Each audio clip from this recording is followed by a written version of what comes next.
Dabur Amla presents बहस। जब केस होय मजबूत तब लोकबू औरी सुंदर असली आंवला डाबर आंवला। नमस्कार आदरणीय दर्शकबिन, कार्यक्रम आज के बहस में हम कार्यक्रम प्रस्तुता विशाल यादव रूरल के साथ उपस्थित हो चुकल बने। समसामयिक विषय पे निरंतर चर्चा कार्यक्रम आज के बहस में रूरल देख रहा बने। और आज हमने पर्सा जिला के पेटरवा सुगली गांव पालिका के उपाध्यक्ष ममता महतो जी के आज अपना स्टूडियो में उपस्थित कर ले बानी सन। और पर्सा जिला में खास करके मूल्यांकन कैला है तो एकदम शिक्षित से लेकर के एगो बहुत पढ़ा लिखल यहाँ के एगो संपन्न बने। और पर्सा जिला में अन्य पालिका के उपाध्यक्ष लोग अगर मूल्यांकन कैला है तो शायद कोनो मीडिया में कोनो सामाजिक संजाल में एकदम साइलेंट देख लो। पर्सा जिला के समग्र रूप में बात कैला था, लेकिन पेटरवा सुगली गांव पालिका के उपाध्यक्ष जी हमेशा मीडिया में सामाजिक संजाल में एकदम एक्टिविटी बानी। और यहाँ के दूसरका कार्यकाल हमने समसामयिक इशू पर यहाँ से बात करे खातर अपना स्टूडियो में निमतेले बानी सन। जैसे वहाँ के सीएम फैक्ट्री के लेकर के जो चर्चा रहल बाटे, दूसरका प्रशासकीय भवन के दिन वहाँ के क्षेत्र के सांसद नेपाली कांग्रेस के नाम हुए रहने, तीसरका यहाँ के चुनावी घोषणा रहे जो सुतकेरी महिला के हमने 5,000 रुपया देमसन कहा के उपाध्यक्ष जी की घोषणा की रहनी। ये विषय में रह करके आज विशेष चर्चा करम। सबसे पहले उपाध्यक्ष जी का हम कार्यक्रम आज के बॉस में स्वागत करते हैं। स्वागत है धन्यवाद। केने व्यस्त बनी आजकल का रहल बाटे? अभी हमनी के पालिका में विभिन्न कार्यक्रम के आगे बढ़ावे के संतर में बानी सन। खासतौर पर अभी तीज के माहौल बाटे, तीज के कार्यक्रम लगायत अन्य पालिका के न्यायिक समिति लगायत अन्य काम में भी हमनी के कृषि के लगी खाद मल व्यवस्थापन और नवीकरण लगायत के काम सब में हमनी के व्यस्त बने थे। मैम अभी तो बहुत चर्चा के विषय पर बाटे प्रशासकीय भवन के लेकर के। प्रशासकीय भवन जैसे उद्घाटन भइल तैयार बोलन के क्षेत्र के बोलन के सांसद जी के गांव के में उद्घाटन भइल प्रशासकीय भवन के। जी। लेकिन वहाँ के और सांसद जी जो 3 नंबर क्षेत्र के नेपाली कांग्रेस वहाँ के बार चुनाव लड़े नहीं, तो वहाँ की उपस्थिति वहाँ ना देखल गई। व्यापक चर्चा के विषय बन बाटे, अन्य दल के लोगों पर टीका टिप्पणी कर रहा बाटे, जो कारण का रहे जो वहाँ की उपस्थिति वहाँ ना भइल। खास तौर पर हमनी के वहाँ की जानकारी लगाए तो वहाँ से वहाँ के हमनी के इन्विटेशन कार्ड हमनी के खुद समन्वय करे के पहल भइल। उनकर खास तौर पर कथी रहे कि पीएचडी के 33 के लास्ट समय अंतिम समय भइला के चलते वहाँ के बहुत व्यस्त रहलन, टाइम निकाले ना सकलन। काहे कि थेसिस अब इतना उम्र में भी अब बड़का एज बाटे वहाँ के, बुजुर्ग अवस्था में भी पीएचडी के तैयारी उतना मेहनत से के साथ वहाँ के लगन के साथ कोई नहीं आ ओकर प्रतिफल लेवे के जब समय आयल तो उ हमनी के कार्यक्रम ठाके उहे समय में पड़ गई। मंत्री जी के टाइम हमनी के ठाके उहे समय में पड़ गई, जेकरा वजह से अब वहाँ के प्रायोरिटी हमनी के पालिका के काम से ज्यादा अपन 33 लागल वास्तव में भी 5-6 बरस के मेहनत 10 बरस के मेहनत के नतीजा लेवे के समय में अगर थोड़ा सा भी मिस मैनेजमेंट हुई समय के तो वहाँ प्रतिफल उल्टा भी हो सकता, जेकरा वजह से उनकर प्राथमिकता रहल वहाँ का अपन 33 पीएचडी के, तो वही के लगी वहाँ व्यस्त रहनी आ वहाँ के आवे के असमर्थ भइनी। हमने के जानकारी इहे तरीका से करी। अन्य पार्टी लोग टीका टिप्पणी कर रहल बाटे जे मेयर साहब से ना पटला के कारण, मेयर साहब से विभिन्न एकदम तंग तनाव भइला के कारण वहाँ के उपस्थिति ना बनी। वैसन का बात नहीं कि मेयर साहब चाहे उप मेयर साहब चाहे अन्य कोनो भी हमने के सभी साथी लोग नेपाली कांग्रेस के जितना भी हमने के पालिका स्तर के जितना भी हमने के कार्यकर्ता लोग बाटे, कोई से कहूँ संका वार्तालाप या कोई से कहूँ संका मन मुटाव हमरा नजर से नहीं खे। हाँ, इलेक्शन के टाइम में चुनाव के टाइम में थोड़ा बहुत भइल रहे हार। अब कोई भी व्यक्ति चाहते हुए भी अपन जीत सुनिश्चित होते हुए भी हारे के वजह थोड़ा सा वोट से आई तो कहीं ना कहीं तो समस्या होबे करी। लेकिन ऐसा कोनो बात नहीं कि बिहान के दिन में हमनी के एक रह के पालिका के उन्नति प्रगति लगाए तो वहाँ के क्षेत्र के व्यवस्थापन करे में, ओकरा के आगे बढ़ावे में, ओकरा के बढ़िया करे में, संगठन के विस्तार करे में वहाँ के हमनी के साथे सब कोई मिल के काम करे के बाटे कह के जानकारी भी देवे के सब अन्य पार्टी के भी शायद हमनी का साथ हमनी का अपन कार्यकर्ता लोग के भी। उपाध्यक्ष जी, जहाँ तक रहो एगो पालिका भीतर में एगो जौन सीएम फैक्ट्री के लेकर के जौन बहुत चर्चा के विषय एगो बनल बाटे, बीतल समय से लेकर अभी तक लोग चर्चे के विषय बाटे। बीतल समय दाल फैक्ट्री खोले कह के फैक्ट्री के बीतल समय में ऐसा भी चर्चा रहे दाल फैक्ट्री खोले कह के, लेकिन वहाँ सीएम फैक्ट्री के नाम से खोलल गई आ ओकर दुर्गंध से वहाँ के आम जनता एकदम पीड़ित बानी।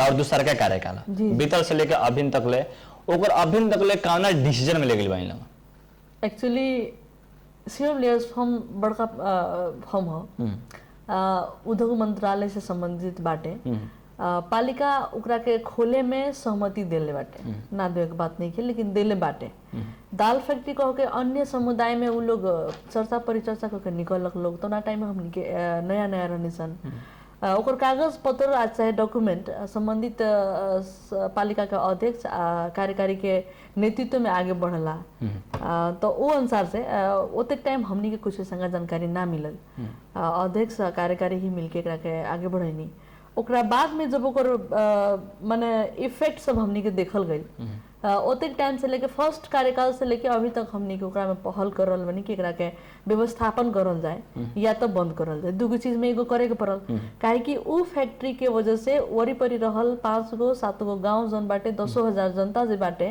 एकदम उ लोग के जिंदगी अस्त व्यस्त बाटे झींगा के प्रकोप उतने बाटे ओकरा बाद में गंध भी उतने बाटे तो ई दोनों चीज के अगर व्यवस्थापन करे के असमर्थ रहता उ कंपनी तो ओकरा के बंद करे के प्रोसेस में हमनी के लागल जाए तो अभी तक लेके उ लोग के बात कहानी से हमनी के अगर पहल करल जाला तो ना टाइम में उ लोग तंका सुकी ध्यान देला ओकरा बाद में जैसे के तैसे अवस्था रहला कुछ खास चेंजेस या कुछ खास निगरानी कोई हमनी के मद्देनजर ना आयल तो हमनी के अभी के प्रोसेस में ई बानी सन कि मंत्रालय लगायत अन्य संपूर्ण ठाव में हमनी के पहल हो रहल बाटे एकरा के बंद करेगी काहे कि जनता के जीवन से बड़का या कोनो भी मानव के जीवन से बड़का कोनो फैक्ट्री या कोनो पैसा नहीं है तो हमरा नजर से ओकरा के हमनी के बंद करल ही उचित रही आ उहे में हमनी के लागल बनी सन कानूनी तौर तरीका से जना तरीका से होके के चाहिए उ तरीका से पालिका असमर्थ बाटे काहे कि पालिका के अधिकार क्षेत्र से बाहर के उनकर लगानी जे बाटे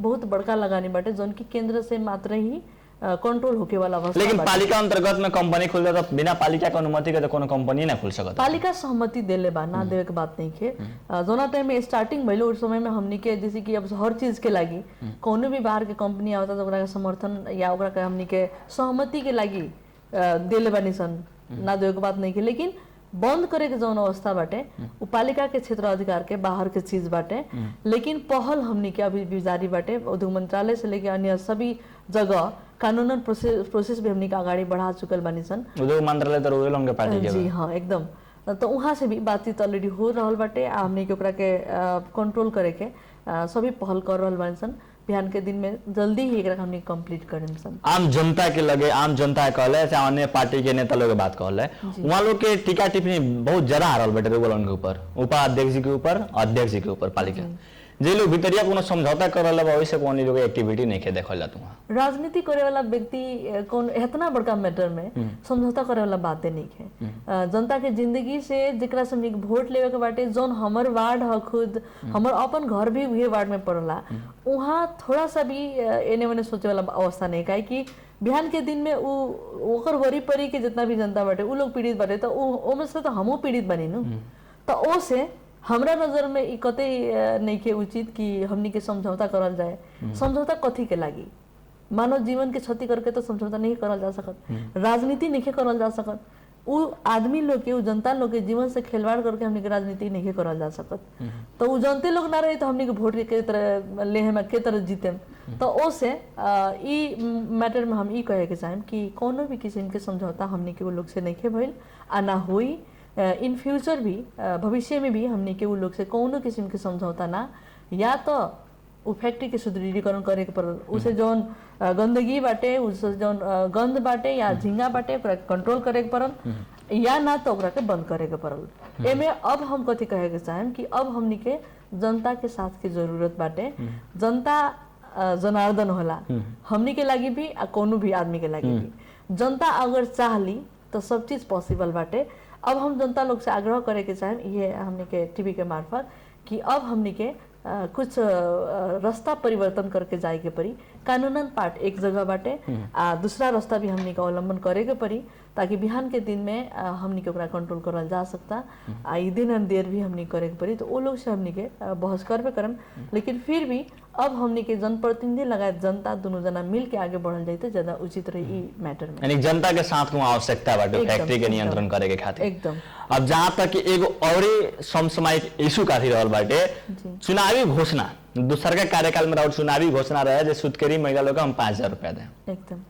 लेकिन बहुमत के सरकार रहते हुए पेट्रोल सुगली गाँव पालिका में अभी तक संचालन न लेनी रुआ जी ना ले आवे के कारण भी रहल। अभी देखल जाए तो विश्व के अर्थतंत्र एकदम अस्त व्यस्त बाटे जब से कोरोना लागल बाटे। कोरोना हमनी के समाज के सभी लोग के अस्त व्यस्त कर चुकल बाटे। ओकरा बाद में नेपाल के परिप्रेक्ष्य में नेपाल के आर्थिक तंत्र देखल जाए तो एकदम खसखदो अवस्था बाटे, बढ़िया नहीं के। ओकर बाद में हमनी के पालिका में जोन भी वित्तीय सामान्यकरण के अनुदान रहल, उ सामान्यकरण का अनुदान भी घट के आयल अवस्था बाटे। अभी हरेक पालिका में 4 से 5 करोड़ रुपया घट के आयल बाटे। अभी नहीं 2-3 साल लगभग हो गए, घटते क्रम जारी बाटे। तो उ कंडीशन पर हमनी के सब चीज के मैनेजमेंट करे के पड़ला, सब सेक्टर के देखे के पड़ला, शिक्षा, स्वास्थ्य, तो सभी चीज के हमनी के लेके चले के पड़ला। जना में 5,000 के जौन बात बाटे सुतकेरी के देवे के, ऑलरेडी हमनी के नेपाल सरकार से उ लोग के भत्ता, बेटी भइल तो 1,000 रुपया, बेटा भइल तो 500 रुपया देवे के जौन व्यवस्था बाटे। ओकरा बाद साथ साथ हमनी के पालिका से भी हमनी के नेपाल सरकार से भी सशर्त बजट में जौन बाटे कि सुतकेरी हुई तो ओकरा के कुछ सामग्री देवे के बात बाटे। ओकरा बाद में हमनी के पालिका से सुतकेरी कपड़ा कह के जना में पेटीकोट लगायत अंडर गारमेंट के कपड़ा सब बाटे, उ सब हमनी के व्यवस्थापन करे के अपना तरफ से मैनेजमेंट कैले बनी सन। सरकार के नीति नियम अनुसार एवढे चीज में डबल भत्ता देवल उचित नहीं खे कह के जो निर्देशिका बाटे, तो कानूनन बाधा अड़चन बाटे। एवढे चीज के दू पार्ट में हमनी के अगर पैसा देतनी तो वितरण मुखी कार्यक्रम हमनी के नेपाल सरकार के अथॉरिटी में नहीं खे, हमनी के पालिका में भी ओसंका देवे के अधिकार नहीं खे। हालांकि हमनी के बहुत इच्छा रहे कि हमनी के उ लोग के देती, लेकिन कानूनन जटिलता के चलते बिहान के दिन में वसूल ऊपर आई। उ जौन भी व्यक्ति ली बिहान के दिन में वसूल ऊपर आवता, तब बिहान के हमनी के देवे के अवस्था तो बढ़ते बाटे, देगी देवल जाए, लेकिन बिहान के दिन में उ जनता से फिर से वसूल ऊपर आई तो उ कंडीशन पर उ जनता के गारो हो जाए। 5,000 रुपया एगो व्यक्ति के लागी, एगो महिला के लागी खास तौर पर बहुत बड़का बात होला, काहे कि उ लोग खुद दूसरा पर निर्भर रहेला, लोग अपन गार्जियन पर, अपन घर के परिवार पर, अपन हस्बैंड पर निर्भर रही। आ उ आदमी के सिग्नेचर से अगर 5,000 रुपया अगर आज हमने के दे देता नहीं, तो बिहान के दिन में उ सरकार अगर वसूल पर लिखता तो 5,000 रुपया देवे खातिर बहुत ही आपत हुई। तो ओ से हमनी के सोच समझ के इच्छा चाहना होते हुए भी हमनी काम में असमर्थ बनी सन। एक लागी हम संपूर्ण जनता से क्षमा भी चाहें, काहे कि नीति नियम से हमनी के बड़का नहीं हो सकत। कोनो भी संस्था चले के नेपाल सरकार के एगो अपन नीति नियम बाटे, उ नीति नियम में रहिए के स्थानीय सरकार कोनो भी निर्णय कर सकता, हमनी कोनो भी योजना बना सकते नहीं सन। वही के चलते ई काम में हमनी के असमर्थ बनी सन कहे के जानकारी कराए। अब जहाँ तक वो महिला के फोकस विशेष कर देने रुआ, अभी महिला लोग अभी के बात कैला हमने अपन जिले पोर्से जिला के समग्र रूप में तो अवस्था बढ़ले बा, पोर्से जिला के बात कैला जी जी महिला लोग 10 गो जनता के फेस करे में एकदम अपना आप के एकदम ना जी उतना सक्सेस ना समझ के एकदम अपना आप के हारल खानी काहे महसूस करे नहीं लोग। एकर विभिन्न कारण बाटे, जैसे कि अब पितृसत्तात्मक सोच जौन से हमनी के समाज ऑलरेडी घेरल बाटे। पितृसत्तात्मक सोच बाटे, ऊपर से कथी बाटे कि आगे नेतृत्व करे वाला बोल वाला हमनी के समाज में पुरुष लोग ही बाटे। दूसर का पार्ट कथी रहल कि हमनी के सामाजिक परिवेश जौन बाटे, अब समाज में हमनी के निकलत निसन तो विभिन्न नाता गोता हमनी के आगे आवला, ससुर आई, भसुर आई, देवर आई, दुल्हा आई, ये सब लोग पुरुष ही बाटे। हमनी के कोनो भी चीज रखत नहीं तो केकरा से रखम तो उहे पुरुष लोग से रखम। तो हमनी के समाज कथी सिखैले बाटे कि पतो होके ज्यादा ना बोलल जाला, बेटी होके ज्यादा ना बोलल जाला। तो उ कंडीशन पर जोन महिला के या जोन व्यक्ति के सिखाई कि यहाँ ज्यादा नहीं बोले के, तो बेचारा उ आदमी अगर बाहर निकलता तो कोनो भी समस्या आवता, सामने खाली अपना अगाड़ी अपना सीनियर के ही देखता, अपना रिलेशन के बड़का बड़का आदमी के, ससुर के, भसुर के, बड़की बाबूजी के देखता लोग। तो उ लोग के आगे कहियो बोले के उ लोग के इजाजत नहीं के देहल गई, तो डायरेक्टली अपन बात कैसे रखल जा सकता। वही से उ लोग कभी कभी हम हारल बनी, हम कमजोर बनी करके महसूस करला लोग। लेकिन ये सब बात के चिरल फारल अति जरूरी बाटे।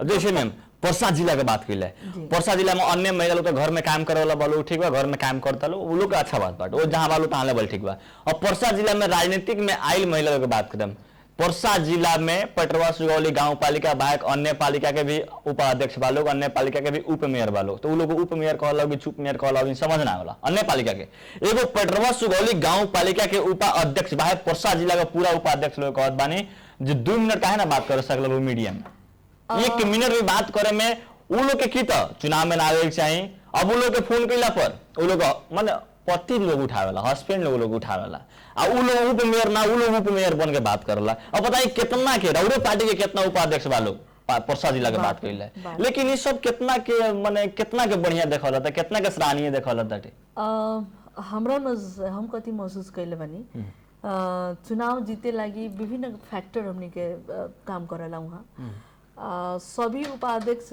हमने जैसन हो जाए के जरूरी भी नहीं है, आवश्यकता पॉसिबल भी नहीं है। लेकिन जे भी महिला लोग अभी तक बाहर आइल बटे, जौन लेवल से उ लोग बाहर आइल बटे ओकरा से अभी बहुत अच्छा बटे हम कहे के चाहें। काहे कि अब श्रीमान के सहयोग हर कोई के चाहिए आगे बढ़ के। जैसे कि अब हम ममता महतो आगे बढ़ल बनी तो हमारे पीछे के कोई सपोर्टर, सबसे बड़का सपोर्टर कहें तो वो हमार हस्बैंड हो, हमार श्रीमान।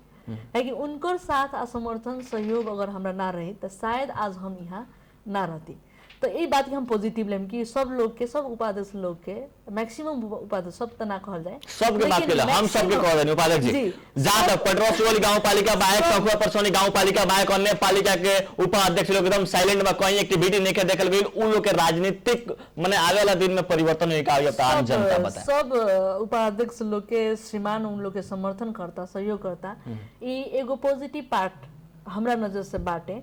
लेकिन कहीं कभी कभी कथी कहल जाला कि हमनी के महिला लोग के जे भी उपाध्यक्ष लोग बाटे अपना से डिसीजन करे में, निर्णय करे में अगर समर्थता उ लोग के ना हुई तो फिर बिहान के दिन में राजनीति करे में असमर्थ रही। एमे पार्टी के भी हम गलती महसूस कैले बानी। पार्टी जिताए के लागी, पालिका जिताए के लागी कॉम्बिनेशन करल गइल, माने उ महिला लोग के ना बल्कि ऊपर हस्बैंड के देख के हमनी के टिकट वितरण कइल गइल। जैसे कि अब मेयर के लागी फलाना व्यक्ति बाटे तो चिलाना व्यक्ति के अगर हमनी के नहीं मैनेजमेंट करत तो वहाँ हमनी के हारे वाला सिचुएशन रही। तो चलो उनकर परिवार के हमनी के उपाध्यक्ष के टिकट दे दल, 2 जना मिलके अपन पालिका जीती। क्योंकि ऐसा का माने उ लोग के मनसाय देखल गइल जेकरा वजह से मैक्सिमम उपाध्यक्ष के कंडीशन वैसन बाटे। वास्तव में उ लोग के ओल्ड एज भी बाटे, माने बुढ़ापा समय बाटे। ज़्यादातर 3-4 गो हमनी के उपाध्यक्ष जी बानी उ लोग के बुढ़ापा समय भी बाटे। लेकिन वहाँ राजनीतिक व्यवस्थापन करे के खातिर उनकर श्रीमान के अध्यक्ष के टिकट ना देवे वाला कंडीशन रहल, जेकरा वजह से उ लोग के उप मेयर में सेटिंग कइल गइल। तो वैसन का सब हमनी के भी फेस कइले बनी सन। लेकिन पार्टी भी, अब पार्टी के प्रदेश लेवल के हम एगो कार्य समिति के सदस्य भी बानी, जिला से भी एकदम जुड़ल बानी। उ लोग के भी ई बात के महसूस बाटे कि वास्तव में हमनी के उ डिसीजन कहीं ना कहीं हमनी के पार्टी के लागी ही घातक बाटे। बिहान के दिन में उपाध्यक्ष लोग बढ़िया तरीके से काम नहीं करे सकत तो हमनी के बदनामी हुई। तो अब के आवे वाला इलेक्शन में हमनी के सोच समझ के आगे बढ़ल जाए, क्योंकि उ लोग के भी मनसाए अंदर अंदर बाटे। अब जौन भइल बाटे ओकरा हमनी के मैनेजमेंट करे के सोच विचार बाटे। जे भी महिला लोग बाटे ओकरा के कैसे अब आगे बढ़ावल जा सकता, उ लोग के स्तर उन्नति कैसे करावल जा सकता, ओ में हमनी के ध्यान केंद्रित करके उ लोग के प्रशिक्षण भी हमनी के बात विचार आगाड़ी बढ़ा रहल बन। और वैसे भी डेप्यूटी मेयर क्लब पर्सा के भी एक्टिवेट करके उ लोग के वहाँ समिति में रह के ओकरा के केंगई उपाध्यक्ष के काम कर्तव्य का ह, पालिका में कैसे प्रस्तुत होके के चाहिए, ये सब भी हमनी के बात आगाड़ी बढ़ावे के चर्चा चल रही बाटे। आदरणीय दर्शक बिन एगो छोटा सा व्यापारिक विश्राम के बाद फिर शुरू बोलो इनके साथ।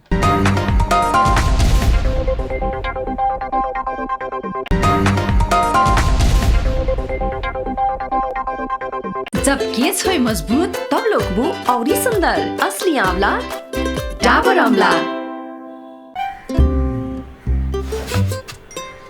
दादा बाहिर भाइरस छ। नडराऊ, मात्र पम्प रब छु गर्दियो भाइरसलाई। पम्प रब छु हो, लाइफबोय ह्यान्ड वाशले मार्छ 99.9% भाइरसेस। त्यसैले पम्प रब छु, संसारकै number 1 selling germ protection soap brand. Glow अन America pink glow cream Parachute एडभान्सका निर्माताहरूबाट चम्किलो पिङ्क स्किनका लागि अमेरिकन स्किन टेक्नोलोजीका साथ ग्लो अन अमेरिका। यसमा छ ग्लो बुस्टर र भिटामिन। ग्लो अन अमेरिका पिङ्क ग्लो क्रिम। तपाईको कपालमा कसको हुकुम चल्छ? स्प्लिट एन्ड्सको जेद या हेयर फलको फैसला? कपालको समस्याहरूले तपाईको हेयर स्टाइलको निर्णय नगरोस्। हेयर प्रब्लम्स मतलब हेयर ड्यामेज।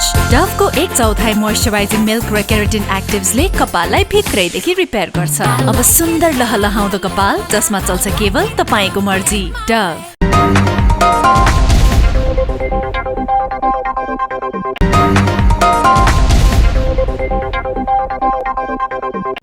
आदरणीय दर्शकबिन, एगो छोटा सा व्यापारिक विश्राम के बाद फिर से रूरल वन के साथ में उपस्थित हो चुकल बानी सन और पटरा सुगोली गांव पालिका का समसामयिक विषय पे अपनी बात करते हैं। समग्र रूप में परसा जिला के बात करने सन। परसा जिला में 2 पालिका बायक अन्य पालिका के उपाध्यक्ष लोग बोले वाला नहीं है। पालिका चाहे पार्टी चुनाव जितावे के खातिर कैसनो आदमी के टिकट डलवा कह के आम जनता की टिकट टिप्पणी डलवा। परसा जिला में सबसे अगर मूल्यांकन कैल जाए तो सबसे बोले खातिर पटरा सुगोली गांव पालिका के उपाध्यक्ष जी, बीतल समय में पोखरिया नगर पालिका के उप मेयर जी रहने। अभी हाल के बात कैल जाए तो पटरा सुगोली गांव पालिका के उपाध्यक्ष जी एगो कहीं लड़ सकत बने, लेकिन अन्य पालिका लोग के उपाध्यक्ष जी लोग के समझे ना आवल राजनीतिक का राष्ट्रीय गान बढ़िया से भी याद ना रहा। कुछ दिन पहले रुआ सामाजिक संजाल में भी देखनी है। पर अनेकन पार्टी के सुधार करे के पड़ल। उपाध्यक्ष जी हमने जावल तक भाथा धामोर जवन बीतल समय के पूर्व मुख्यमंत्री जी पर्यटकीय क्षेत्र घोषणा कैले रहलन, लेकिन जवन शास्ति बीतल समय में वहां के भक्त जन भोगलक उहे शास्ति अभिन तकले भी यहाँ के भक्त जन भोगनी है। लोग खाली पर्यटकीय क्षेत्र कहाँ कागजे में सीमित रहल, रउआ लोग भी उस सरकार के भीतरे बानी, उस सरकार से बाहर नहीं की। जी जी। कोनो कार्रवाई भी ना भइल, एकदम साइलेंट देखल। एक्चुअली वहाँ के जस्ट आके भाषण मात्र कर दिलन। कागजी प्रोसेस कोनो कंप्लीट ना रहे, लेकिन उनको गलती हमको कहे के चाहिए में जब करे के क्षमता ना होके तो बोले के भी ना चाहिए। परसा जिला के विकास अगर संभव बाटे तो हमरा नजर से भाता धाम के अगर पर्यटकीय क्षेत्र हमनी के घोषणा करके ओकरा के उचित व्यवस्थापन करके सब दिन ओकरा के लागी खुला करके कुछ पैसा हमनी के जैसे कि शुल्क रख के पालिका के अंदर के व्यक्ति के हेतना, चाहे पालिका के बाहर के व्यक्ति हेतना, जिला के व्यक्ति के हेतना, बाहर के जिला के व्यक्ति हेतना, नेपाल से बाहर के व्यक्ति के लागी हेतना अगर हमनी के टिकट व्यवस्थापन करता निसन, वहाँ के हर चीज के मैनेजमेंट अगर हमनी करता निसन तो उ कंडीशन पर उ अवस्था पर परसा जिला के ही समग्र रूप में विकास होखे वाला अवस्था बाटे। काहे कि ओकरा जैसन का सुंदर दृश्य चाहे सुंदर स्थान अभी तकले हम परसा जिले में और कहीं नहीं देखले। अगर एकरा के हमनी के व्यवस्थापन करल जाए तब, लेकिन कानूनन जटिलता बाटे। प्रधानमंत्री ही ना बल्कि मंत्री परिषद से ही निर्णय करावे वाला काम हमनी के करे के पड़ी, जोना में हमनी के नेता लोग के पहुंच वहां तक ले होके पड़ी। हमरा नजर से जब तक ले नेता लोग के पहुंच वहां अगर ना हुई, जब तक ले सभी नेता लोग के वहाँ हमनी के नजर ना पुगी, तब तक ले वो काम पॉसिबल नहीं है। कहल जाए तो हमनी के जैसे कि सौराहा के बात करल जाए, सौराहा के ऑलरेडी सभी लोग देखा था, सौराहा से कमजोर हमनी के भाता धाम बिल्कुल नहीं है। सौराहा से ही एगो ट्रैक खुलता भाता धाम के लागे, उ जब हो सकता तो एने से कहे ना हमनी के लबी वहाँ बाटे। जब सौराहा से अंदर ही अंदर हमनी के भाता धाम तक ले ट्रैक खुल सकता तब पटवा सुगोली गांव पालिका से लेके भाता धाम तक ले कहे ना ओकर रोड के व्यवस्थापन हमनी के करे पड़ल वही तरह। लेकिन एकरा खातिर भी मंत्री परिषद के निर्णय ही चाहिए। मंत्री परिषद के निर्णय करावे के लागी वहाँ तक पहुँच चाहिए, जोना में हमनी के कोशिश कर रहल पालिका के अपन अंतर्गत हमनी के कर रहल बनी सन कोशिश। अगर ओमे हमनी के सफल होता निसन तब परसा जिला के विकास में एगो नया परिवर्तन देखे के मिली आ जनता सब महसूस भी करी। आ बिहान के दिन में ई जटिलता जनजटिलता अभी तक हमनी के नेपाल के साथ साथ ही पटरा सुगोली लगायत अन्य विभिन्न भक्तजन जन शास्ति भोगते आ रहल बाटे उ माने शास्ति से हमनी के मुक्ति पावेला अवस्था रही। एक खातिर हमनी के पेपर डॉक्यूमेंट से लगायत अन्य जन प्रोसेस बाटे उ प्रोसेस में हमनी के कुछ काम कर चुकल बानी, कुछ अभी करे के बाकी बाटे, लेकिन हमनी के फाइनल टारगेट उहे बाटे कि ओकरा के हमनी के पर्यटन के क्षेत्र घोषणा करा के मंत्री परिषद से आ ओकरा के उचित व्यवस्थापन, जैसे कि अभी घोषणा तो हो गइल बा लेकिन वो कागजे में रह घोषणा हो गइल बाटे, उ लोग कर देले बानी, लेकिन ओकरा के व्यवस्थापन करे के जिम्मेदारी दायित्व एज अ उपाध्यक्ष गाउँपालिका के जनप्रतिनिधि हमनी के अपन पर्यटकीय क्षेत्र पर्सा जिला के ही विकास के अगाडि बढ़ावे के दायित्व जिम्मेदारी हमर भी बाटे, काहे कि हम भी पर्सा जिला के ही एगो वासी, एगो राजनीतिक कर्मी, एगो नेत्री भइला के चलते हमर भी दायित्व बाटे। त ओ के लागि हमनी के प्रोसेस कर रहल बानी सन। वो प्रोसेस में अगर हमनी के आगे बढ़ते नहीं सन तो वास्तव में हमनी के लागि सबसे बड़का फलदायी या सबसे बड़का हमनी के टारगेट पूरा होई के जानकारी भी देवे के चाहम, लेकिन इतना सहज नहीं के हमनी के नजर। अब जहाँ तक में पालिका स्तरीय बजट तो राख सकल था ना, वार्ड स्तरीय बजट राख सकल बाटे, रुआ लोग इनके पार्टी के सरकार बाटे, रुआ लोग इनके पार्टी के कईगो 3 गो 4 गो मंत्री बाटे जी एकदम। तो ई सब मंत्री लोग से एगो तो बजट वहां राख सकल था ना, सब के सहयोग की आवश्यकता पड़ता ना वहां। ऐसे बाटे जैसे कि पालिका हर एक साल बजट रखला, जैसे कि एकरा से बीतल साल में हमनी के एगो सीढ़ी चढ़े वाला ऑलरेडी रहे, वही धने उतरे वाला भी रहे, जवना में बहुत दिक्कत होके कभी कभार हमनी के घटना भी सुनी सन कि धक्का से ज्यादा इवेंट भइल, घटना भइल, जेकरा में कुछ यात्री लोग नीचे भी गिर गए। तो ओकर व्यवस्थापन करे के खातिर एगो वैकल्पिक सीढ़ी हमनी के थोड़ा सा पश्चिम एगो दूसरा सीढ़ी हमनी के बना रहल बनी, जना में लगभग 75% 80% वर्क हमनी के कंप्लीट बाटे। बजट अपुग भइला के चलते ओकरा का दोसर हमनी के फिर से रखले बनी सन, कंप्लीट होई इस वाली।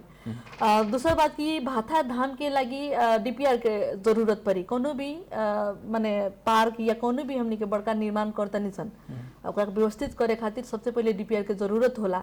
तो वो डीपीआर के पैसा इस वाली हमनी के बजट में छुट्यावल गेल बाटे, हमनी के वो डीपीआर कराएम।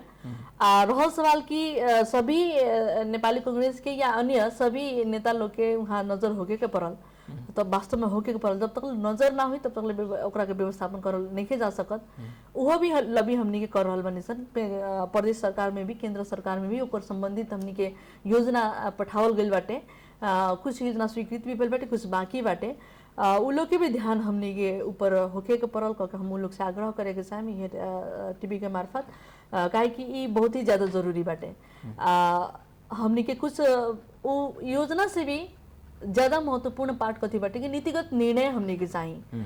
अगर नीतिगत निर्णय कायम हो जाता तो ओमे हमनी के करोड़ों की योजना ल्यावल जा सकता, लेकिन पर्सा वन्य जंतु आरक्षण केंद्र भीतर भइला के चलते निर्माण कार्य हमनी के वहाँ करे वाला अवस्था नहीं कि विभिन्न किसिम के वन के अपन नीति नियम बाटे, कानून बाटे, वही से वन प्लस हमनी के अन्य सरकार वाला संबंधित ठाउँ में बैठ के एक उचित निर्णय करे के पड़ल करके पहल हो रहल बाटे, लेकिन अभी नीतिगत निर्णय करावे के हमनी के अभी तक ले नहीं के सकल।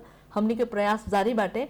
बिहान के दिन में नीतिगत निर्णय होते होते में बजट के कोनो कमी नहीं के, हमरा नजर से नीतिगत निर्णय भइल, बजट अपने आप व्यवस्थापन हुई। पटरा सुगली गाउँपालिका में भौतिक पूर्वाधार विकास के कार्य कितना के रफ्तार में बा, कितना तक आगे बढ़ल? लास्ट टाइम हमनी के सभी योजना सब कंप्लीट करनी सन। अभी भी जौन हमनी के पहल का कार्यकाल पूरा करते हुए हमनी के अपन प्रशासकीय भवन बनावे में असमर्थ रहनी सन।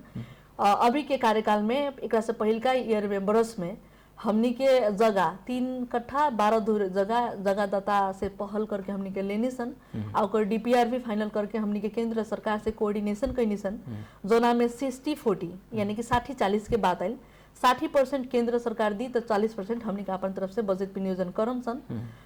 हमनी के अपन भाड़ा में रहे वाला जोन जगह रहे माने ऑफिस रहे, वो ऑफिस के भी हमनी के मैनेजमेंट करनी सन, लगभग 20 लाख रुपया लगा के अपन सामुदायिक भवन में आईनी सन, वो भी हमनी के एगो प्लस पॉइंट बाटे। और ये सब विभिन्न काम होते बाटे। भौतिक निर्माण के बात करल जाए, सड़क संजाल के बात करल जाए, तो अभी हमनी के 2 गो रोड ऑलरेडी कालोपत्र में पड़ल बाटे, लेकिन ओकरा के क्रमागत में डालने वाला जोन बात रहे वो हमनी के प्रोसेस में लगैले बनी सन। बिहान के दिन में अगर क्रमागत में चल जाता तो हमनी के जो सड़क पटरा सुगली गाउँपालिका के मुख्य सड़क जितना भी बाटे ओमे 32 करोड़ के हमनी के डीपीआर करके पठैले बनी सन, ओमे हमनी के चिंता मुक्त हो जाए। बाकी और छोट काम हमनी के पालिका से हुई, आ बड़का जोन काम बाटे हमनी के केंद्र से ऑलरेडी करावल जा सकता। क्रमागत करे के जोन बात रहे ओमे हमनी के नेताजी लोग से, मंत्री जी लोग से बातचीत भइल बाटे। पटरा सुगली गाउँपालिका के हमनी कार्यक्रम कौन बनी सन, पटरा सुगली गाउँपालिका के जनता के कुछ गुनासो आइल जी जे हमनी जवन चुनाव से पहले चुनाव के बीच में रहुआ तो दूसर के कार्यकाल में बने जो चुनाव के बीच में महसूस कल गई एकदम बुझाए जो उपाध्यक्ष जी हमने के घर एकदम जनसंपर्क कर रहल बने घूम रहल बने लेकिन चुनाव बीतला के बाद में उपाध्यक्ष जी के जनसंपर्क बहुत कम हो चुकल बाटे। वैसन का बात भी नहीं है। जीतला के बाद में विभिन्न कार्यक्रम होला, विभिन्न दायित्व होला, उ दायित्व सब भी हमने के निर्वाह करे के होला।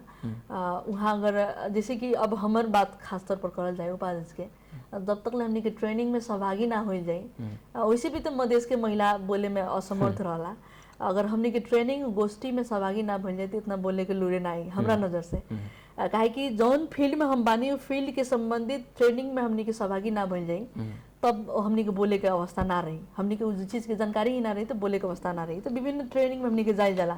ओकरा बाद से पालिका के जौन बजट बाटे उ बजट के बजट आयल बजट के खाली खर्च करे में व्यस्तता टाइम ना वेस्ट करल जाए। हमने के ई बजट के साथ साथ और ही बाहरी बजट कैसे लियावल जा सकता वो में भी टाइम देवे के पड़ला। घड़ी घड़ी काठमांडू जाए के पड़ी, घड़ी घड़ी मध्य प्रदेश में जाए के पड़ी, तो वो सब में भी हमने के टाइम थोड़ा सा किल होला माने जाला। लेकिन फिर भी हमरा नजर से पालिका के जौन भी उपस्थिति हमने के बाटे तो अन्य पालिका के अध्यक्ष उपाध्यक्ष से हमने के कहीं ज्यादा ही टाइम देनी सन, अध्यक्ष से लगाए तो हम खुद, काहे कि हमने के पालिका में अब न्यायिक समिति भी हमारा बढ़िया से चल रहा बाटे। हमने के केस जितना भी आयु के माने सिस्टम से हमने के ले गई बनी सन तो हमने के पालिका में भी समय देनी सन। लेकिन जैसे कि अब हरदम तो सब रोज दिन तो हमने के भेंट घाट नहीं करल जा सकत, लेकिन जब भी उ लोग अगर चाहिए हमरा से बातचीत करेला, हमरा से भेंट घाट करेला तो उ लोग के हमरा से कांटेक्ट नंबर सब कोई के हमरा पाले फोन नंबर हमर सब कोई के बाटे। अगर उ लोग कहे कि ममता मैडम हमरा अपने से भेंट घाट करे के बाटे तो हमने के समन्वय करके समय निकाल के उ लोग से भेंट घाट करबे करम सन। एकरा से पहले योजना संकलन करे के जौन बात रहे तो हमने के टोल टोल में जाके योजना संकलन कैले रहने सन। योजना संकलन हमने कैनी सन, योजना रखनी सन। अब वो योजना के कार्यान्वयन चरण में फिर से उ लोग से भेंट घाट हुई, इतना हम आश्वासन देवे के चाहें। उ लोग के भेंट घाट निरंतर हुई। अगर कोनो भी काम अगर हमरा से होके तो प्लीज फोन मार्फत हमने के संपर्क करल जाए। अपने लोग खातिर हमने के जहाँ बोलाएं अपने लोग हमने के आवे के अपने लोग से भेंट घाट करे के अपने लोग के साथ समय बितावे खातिर हमने के तैयार बनी सन। समन्वय हमने के बीच होके प्रभु के जानकारी भी देवे के चाहें। धन्यवाद मैम। व्यस्त समय के बावजूद माई टेलीविजन के प्रस्तुति आज के बहस में रुआ समय देने के खातिर छूटे के चाहें। नमस्कार। अपने के भी बहुत बहुत धन्यवाद हमार बात रखे के समय देनी ओके खातिर संपूर्ण हमने के माई टीवी के लगाए संपूर्ण यूनिट के हम धन्यवाद देवे के चाहें। धन्यवाद। आदरणीय दर्शक बिन आज हमने पेट्रोल शिवली गांव पालिका के उपाध्यक्ष ममता महतो जी से बातचीत करते रहनी सन समसामयिक इश्यू पर। आज के कार्यक्रम से हम कार्यक्रम प्रस्तुता विशाल यादव विदा रहें। नमस्कार।